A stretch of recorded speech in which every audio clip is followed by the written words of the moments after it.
So today's demonstration is going to be on how to turn without a lathe. Can you guys hear me okay? Okay. No, just kidding. Polka Dots. So these are the type of things that we're looking to do. And I will explain why this is not what you want to do, and this is what you want to do. Okay.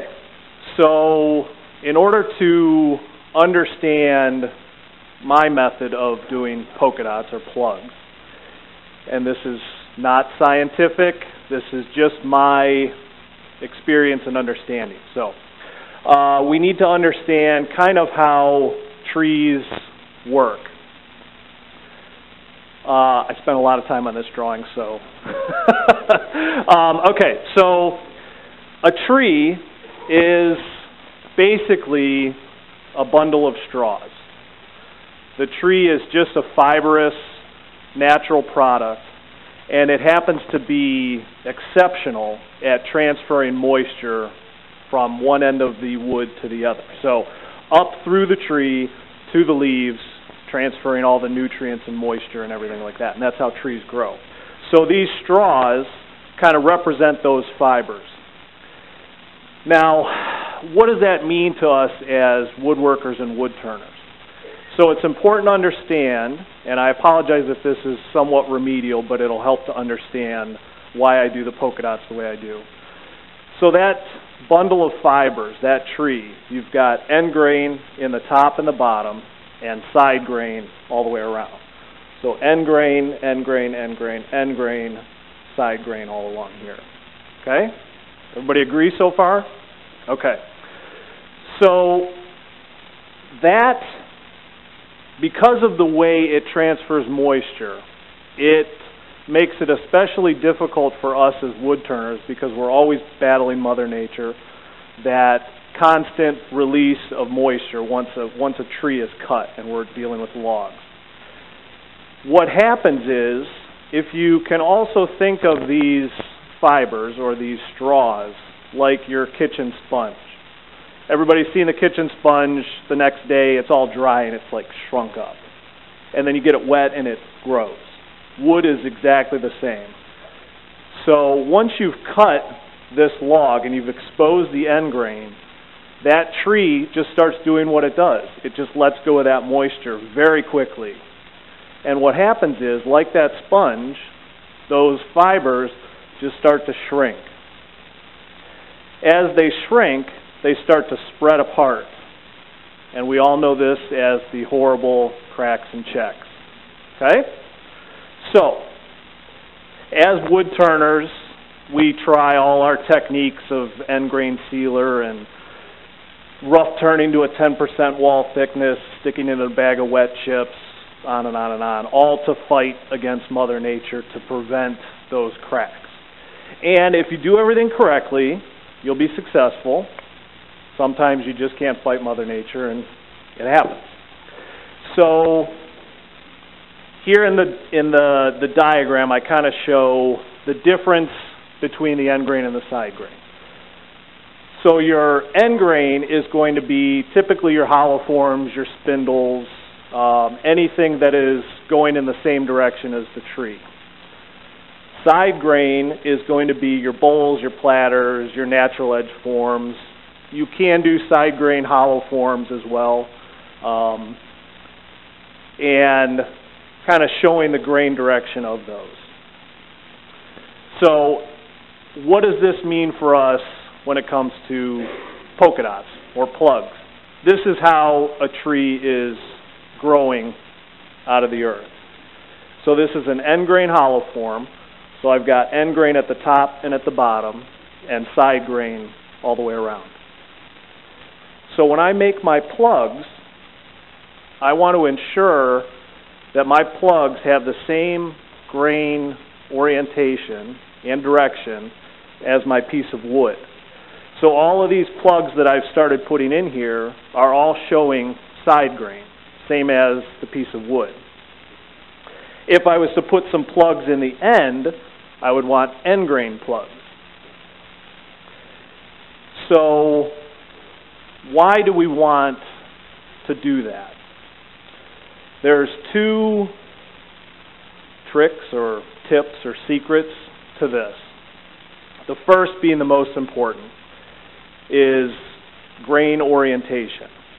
You want to ensure that your plugs are in the same orientation as your piece. So side grain on the sides, end grain on the end. Or if it's a bowl or platter, you've got two types of grain. You've got side grain and end grain.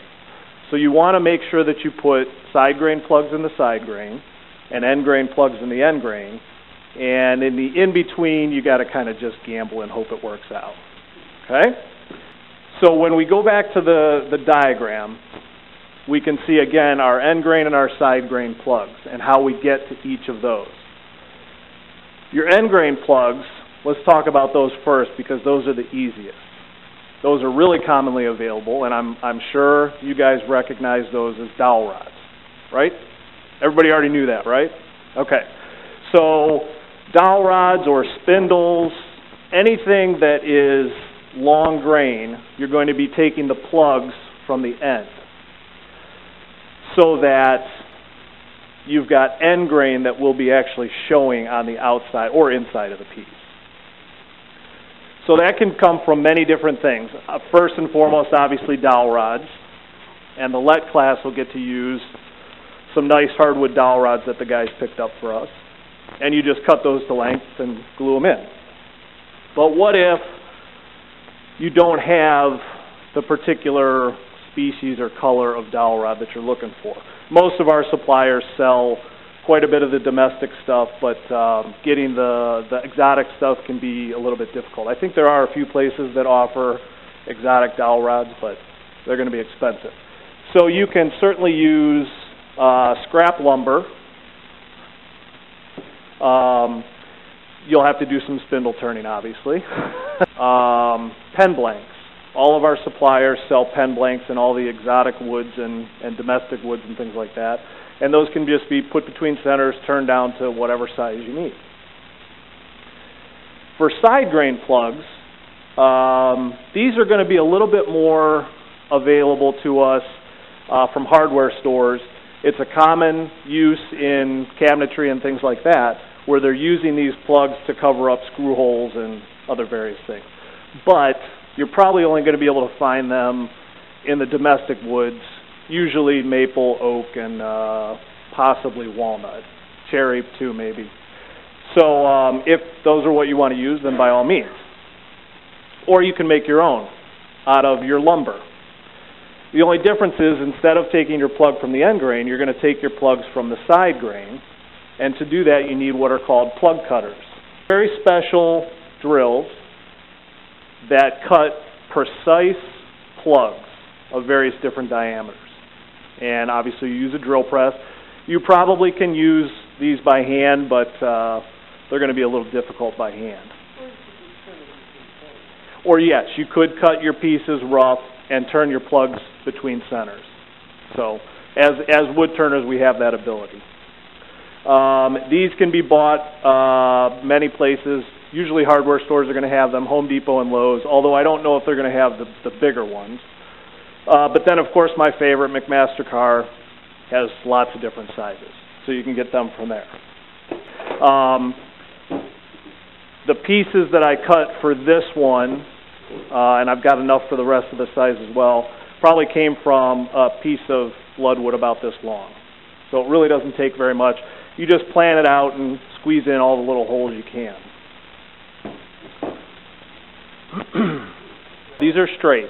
You can get plugged, tapered ones, but I made sure, yeah, you want straight because for this, for example, the person who buys this is going to be able to see the inside too, so you don't want it tight on the outside and not on the inside. This was done using the normal wood turning procedures. It was a piece of green wood to start with, and I roughed it out to 10% wall thickness, and then trued it up, which unfortunately, truing it up, I had to get pretty close to finish size. And then I have a jig that I've made, very simple, high-tech jig, that I can then drill all my holes with. And it's just a matter, the difficult part for me is getting it random. I find that I tend to start doing straight lines and patterns and stuff like that. So I'll usually do this in multiple stages. I'll glue in all of these, and then I'll rough turn it to smooth everything out, and then see where I kind of need to add some in. Okay? It's a good idea to make your plugs first. I know, for example, on different types of wood, this 3/4 inch plug cutter, if it's a really hard wood, it's probably going to cut it right on size. If it's a softer wood, it's probably going to make that plug a little bit smaller and thus loose in the hole that I've created. So once your plugs are done, you can play around with what size drill you may need to create these holes. You want the holes to be snug, but you don't want these to be a hammer fit. This is a 3/4 inch one. And I've probably got,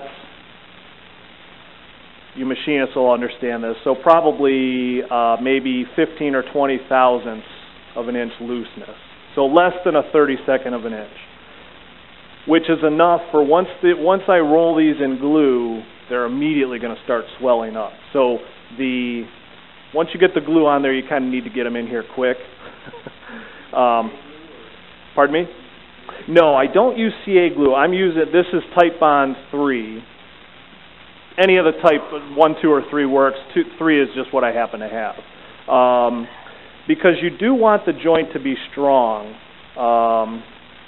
Because, and let's go back to the two kind of secrets of doing this.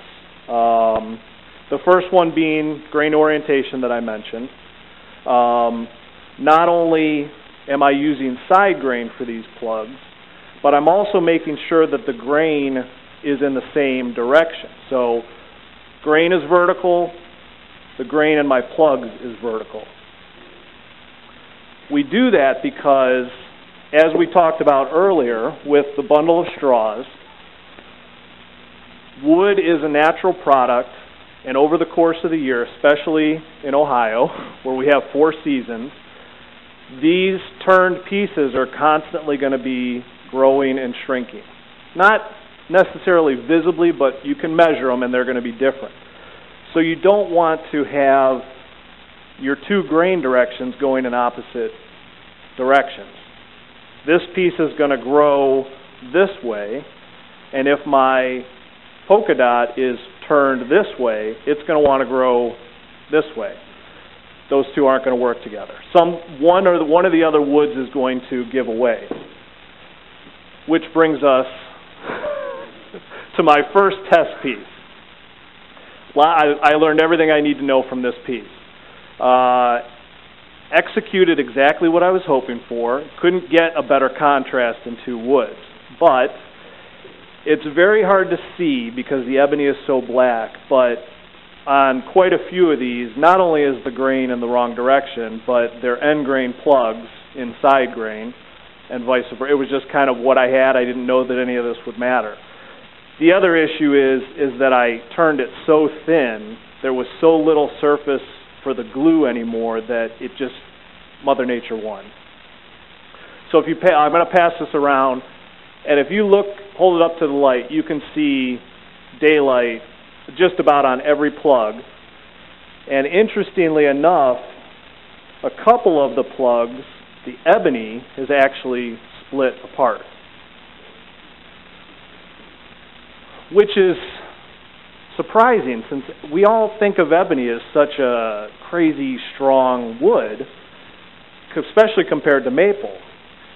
But I think all these variables that I just mentioned kind of came into play, and the expansion rate of the maple is far greater than the expansion rate of the ebony. Something had to give. So normal practices for your form or your bowl or your platter, green or dry, whatever you want, it needs to be dry when you do these plugs.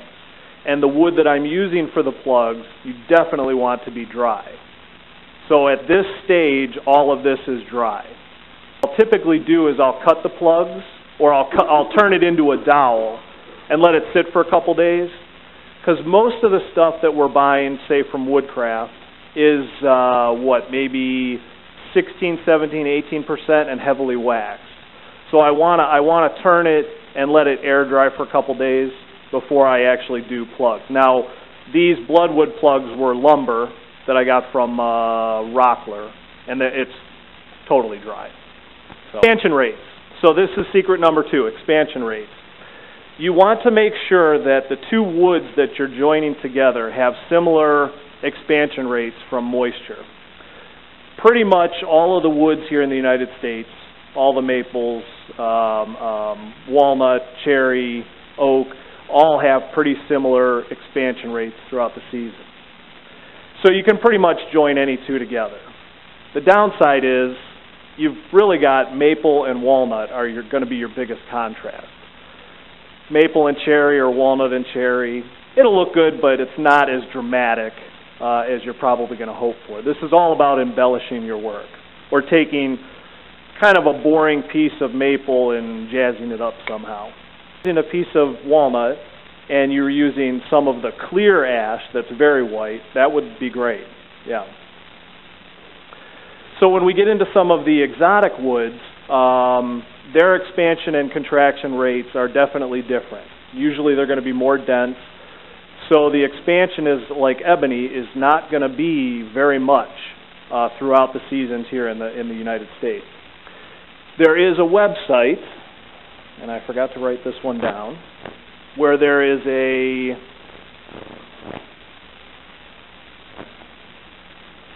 calculator. It's called the Shrinkulator. And it's on a website called the Wood Bin.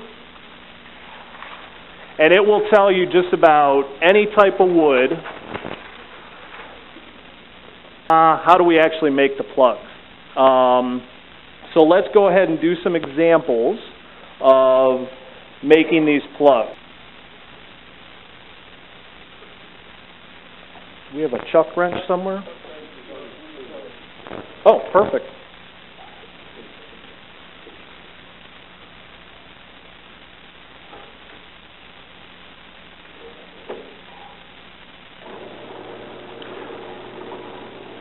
Are we good? Okay.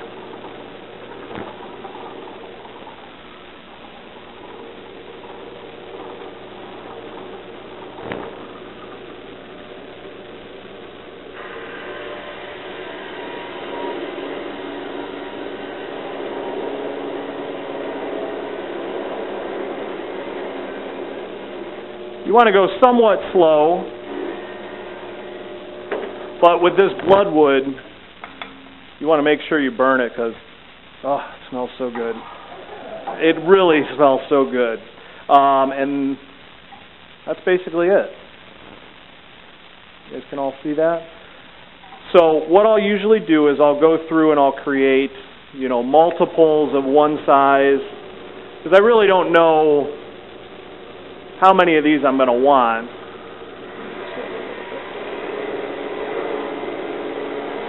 And the nice thing about using full 3/4 thickness material is once we're done with all these holes, we can take it over on the bandsaw and slice it in half, and we've got all these plugs, which should be plenty thick, plenty long enough, and then we can cut a whole nother set. So you should be able to get twice as many out of one scrap piece of wood. So this is 3/4, and I've gone down just about 1/4 of an inch. So 1/4 inch plugs. And most of my pieces, whether it's a hollow form or a bowl, I'm shooting for somewhere around 1/4 of an inch wall thickness. I don't get in any of the crazy thin stuff except that mistake bowl. So 1/4 of an inch should be just about enough. Plus with the 1/4 inch and the 1/2 inch plug cutters, you can only really cut 1/2 inch, I think, is the longest you can cut anyways. The 3/4 inch one will cut a little bit over a 3/4 inch long plug. Yes. Just the nature of this, if you slow down the drill press considerably, you should be able to not burn it. It does, yeah. You don't actually want to burn it. I was making a joke. So let's do some 1/4 inch ones. 1/4 inch is a little bit tougher because the plugs tend to want to get stuck in the plug. But we have a solution.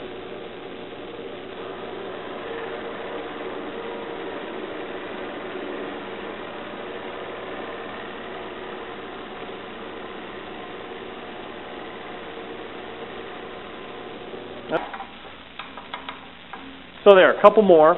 Now, like I said earlier, we can then set this up on the bandsaw and rip it in half to release these plugs. Or you can get some sort of a tool, usually a flat blade screwdriver, and you can just snap these little suckers out.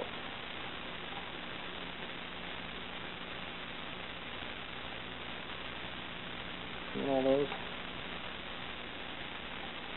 This tool, this is a O-ring pick. Thank you. That I've actually sharpened into a little hollowing tool, but it also works good to reach inside the plugs and pop those little suckers out. So what I have found with,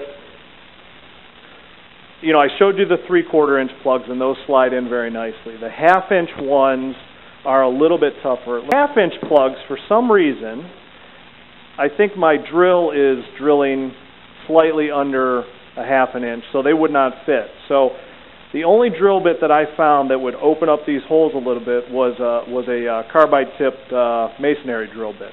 And it just opens up that hole just enough to where I can get these plugs to slide in. Because remember, once that glue hits these, they're going to start to swell up, and then you won't be able to get them in. Those have all been cut in half already.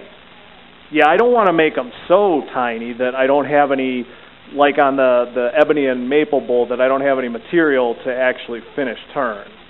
So I like to actually have them sticking out slightly, both on the outside and the inside, like I have on this. So when I'm drilling on the drill press, and I've got this set up in my jig, I'm going to use Forstner bits for the two bigger ones, and I don't use my 1/4 inch Forstner bit for the 1/4 inch holes because it just plugs up with wood, and I'm spending more time unplugging the Forstner bit than I am. For those, I'm just going to use just a regular twist drill bit.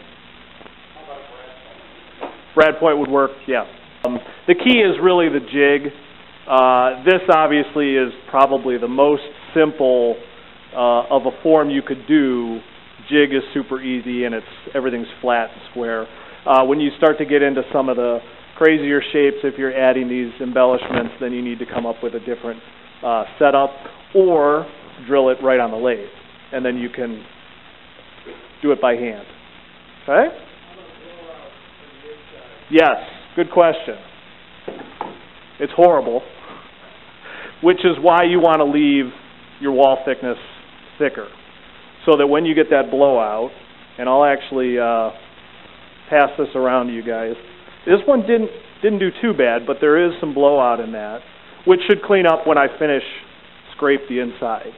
If I'm starting with a piece of 3/4 inch stock, and I drill halfway through with all my plugs on my first drilling, and then I put it on the bandsaw and I slice it in half, I'm close to somewhere around 3/8 of an inch is the length, which should be, when I put the plugs into the piece, should be sticking out a little bit on the outside, a little bit on the inside, if I've centered them properly. Rough turn the piece green and let it dry. Then I put it back in the lathe, and I'm basically just truing up the inside and the outside. Maybe not even 100%. So at that point, I might be down, for that cylinder piece, I was probably somewhere around 3/4 of an inch wall thickness till it dried, and then I took it down to maybe somewhere around 1/2 an inch wall thickness. Then did all my drilling, installing my plugs, and then finished turning. All I've ever used is the typical tight bond stuff. Not a true white glue. It's, you know, got that little bit of a brownish color. But if you make your joints tight enough, I don't really see it. So, as cheap people, wood turners, say you don't want to put the expense into your exotic woods and things like that, or pen blanks, or whatever. And you want to guarantee that the expansion and contraction rate of your plugs is exactly the same as your piece of wood. You can use the same kind of wood. Oh, but Pete, those colors aren't different. We have a solution. But wait, for the small price of, okay, so coming into trend now for a little while is this technique of stabilization. Cactus juice and all that kind of stuff. Pen makers, it's kind of a big deal. So I took kind of what they have figured out, and I made myself a homemade pressure pot. I did go a little bit overboard on the plexiglass, but it was the scrap that they had available. So this is just a simple glass bowl from Walmart. I think I paid $4 for it. Some foam insulation from Home Depot. A roll of it's $3 or $4 for windows. Sticky on one side. And you take your boring wood plugs, maple for example, dump them in there, cover them with isopropyl alcohol and any type of dye that you want. I've even used the RIT dye for clothing, and it works. This, of course, all depends on the fact that you have a vacuum chuck at home, vacuum pump. Hook it up, and the theory is the vacuum pump will pull the air out of the wood, and physics states then the wood has to replace it with something, so it pulls in that colored liquid. And you get whatever color plugs you want out of the type of wood that you need. Pink, purple, I did green. Yes, that exact design was a commission for somebody using bloodwood, just what I'm doing right now. And while it was on display at a show I was at, I had 2 more custom orders. One for the exact same one, and one for a lady for her dog, and she wanted to know if I could do it in green.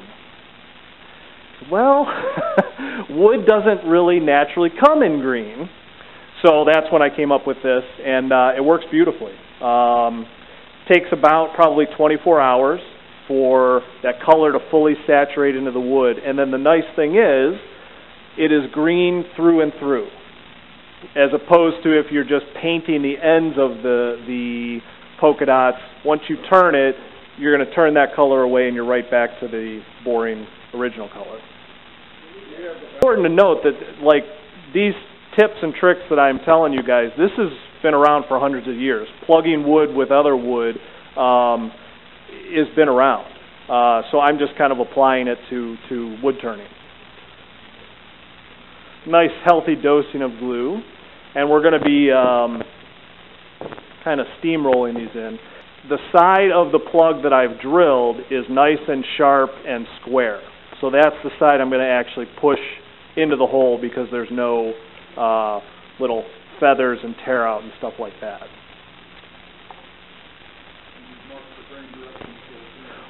Well, on these bigger ones, I can see the grain direction. I will tell you that the 1/4-inch ones are tough. It's tough to see, especially if they did get a little burned. It's tough to see the grain direction. But all I'm going to do is I'm just going to, like I said, just steamroll it right in the glue.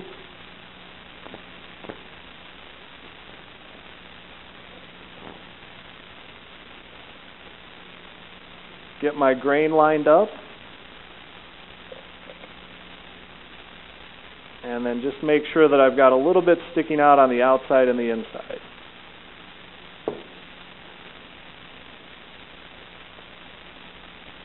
So you can see this gets pretty messy.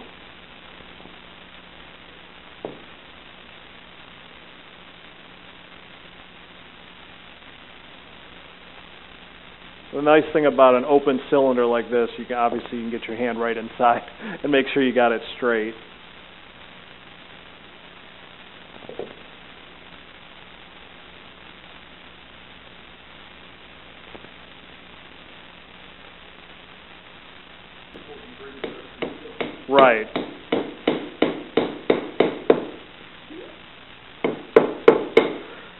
Yeah, it's real fun out here when you're hammering and you can see the piece flexing.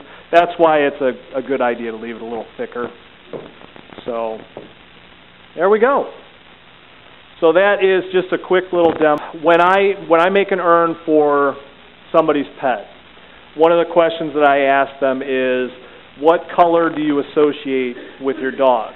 And believe it or not, people have a definitive blue, pink, purple, you know. Their collar was always a certain color, their favorite toy was a certain color. Like kids, they feel that their dog looks best in a certain color. So that's a big one. They'll want me to match that type of a color to what this color is that they've chosen. The other is, a lot of dog owners tend to think that their dog is crazy or wild. So they want an urn that reflects that kind of craziness. So that my first piece was commissioned, and she wanted it red with just as crazy as I could make it. So this is what I came up with. And I wish that I would have brought a picture of it. So it had obviously a lid. Then I also turned a bloodwood dome for the top, used a piece of stainless steel wire, and then turned a red ball on the top. So it was very clown-like. She had an extremely goofball of a dog. So, so that's where I get that from. We can do it on here, but you would just turn the table of the drill press, and you've obviously got different angles here. So as you go further out to the rim, you need to cant the angle a little bit more. My jig setup at home, I've got just a little V-block rest here to support the bowl, and then I just keep turning it until I get all the holes done at that angle, angled a little bit more, and just keep drilling. The glue may be kind of sealing the edges and preventing it from bleeding into the base wood. And, you know, that's it's worth it to mention that, you know, I'm going for crazy random. This can be artistically whatever you guys want. You can just do, you could do one dot. You could do a diagonal spiral. I even thought it might be cool to start with the bigger dots at the bottom and slowly fade up to the smaller diameter. You guys can do whatever you want. So I'm doing all this wood turning and filling up our house, and she says, you know, we have enough. You need to start selling some of this. So I started selling bowls in little boxes and things like that, and I would do some wood burning in them with little greyhounds and stuff like that. And I was getting a lot of requests for making urns. And I was totally, no, I don't want to get into that. I don't know how to do hollowing. It's sad and blah, blah, blah. And then we lost our first two dogs, and we get their ashes back in this crappy machine-made wooden box. So that's when I figured out how to do hollowing and then started making my own. My apple urn over there, bloodwood, once I fix it, that one will be $350. Most of my custom urns start at $300, and then I'll make whatever the person. I work with the person to come up with the design that they have created, and I just kind of put it to paper and then actually make it. If I make an urn just from my own heart and put it on the table to sell, somewhere between $200 and $275. The price before we sign the deal. I have had people try to negotiate with me with stuff that I've made sitting on my table, and I, as nicely as possible, tell them to hit the road. I don't negotiate. I mean, it's art. I'm spending, you guys know, the amount of time, you're never going to make what the amount of time is you're putting into it, but if I can at least make enough where I can keep buying tools and buying a fancy robust lathe and stuff like that, then I'm cool with it. So, yeah, so again, for greyhounds, so somewhere between 60 and 90 pounds is the average. They're probably only going to come up maybe about halfway. It's more the again, dog lovers want like a statement sitting up on the mantle. So I want something big enough that people are going to be like, what is that? You know? So, but yeah, urns are, they're very rewarding, but there's a lot of tears, and I've had grown men standing at my booth crying, and they just can't. We'll see at the next show, and we'll discuss it then, you know, that kind of thing. So it's a tough thing, but like I said, it is really rewarding to see that person's face when you present them with the final piece. It's pretty cool. This one will be just a regular drop-on lid. And I do that because when you get your pet's ashes back, they'll be in a bag. Some people don't want to pour the ashes in, they just can't do it. So this way they can just slide the whole bag right in and put the cap back on. But my other urns, like the one over there, has a threaded cap. And I give my customers the urn with a paper funnel so that they can pour the ashes in. Okay? All right. Thank you, guys.